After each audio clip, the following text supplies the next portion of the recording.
if you learn music limited by science, and that's what we've done, I think it's a crime. It's an error. We've limited music by science.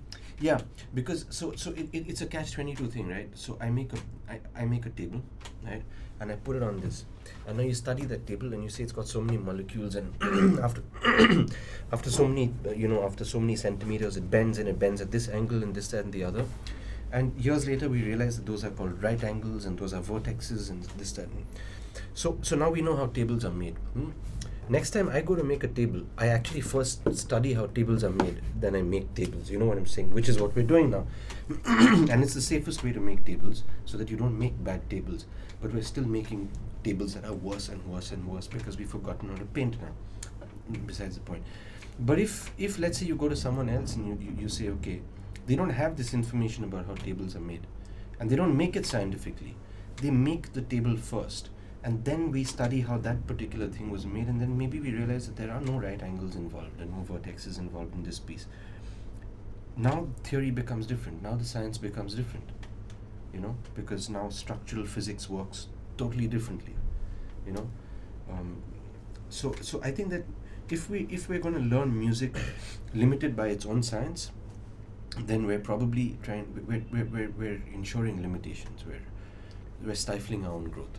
I actually have examples to back Adhiraj's thing, because I mean, even like the craziest jazz that you hear, where you're looking at intonal harmony, which is basically like you're not in the key, you're playing some random chords, and the melody is in some certain key, right? Which doesn't, if you listen to it, it sounds kind of creepy. But there are, I think, like 2-3 people who have broken even the scientific rules of following, like last time we discussed the TET system, right? Like I think Miles Davis is one of them, and recently Jacob Collier, or how do you pronounce his name? And what they do is I think Miles Davis has this one album where each chord he has changed the tuning of, and not by saying like I change the tuning of my guitar, but by changing the frequency up cents or down a certain number of cents. And then he's not anymore following the sudden mathematical equation of this is what a scale needs to be, this frequency only.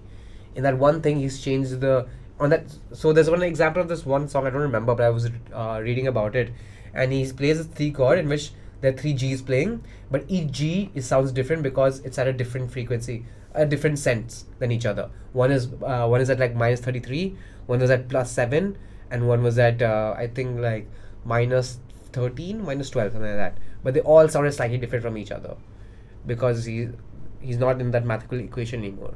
And that's what Jacob Collier is doing nowadays. That's why people are going crazy over him, all these new age jazz and R&B guys. So that way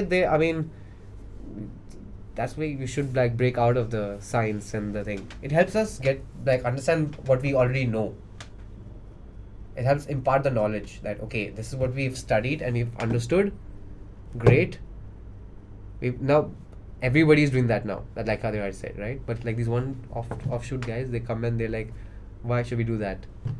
Right? Make it something else. Make it something different. Break the rules. Break the rules. Learn the rules and then break the rules. As instrumentalists, how important... I'm low on time. Last question? Sure. As instrumentalists,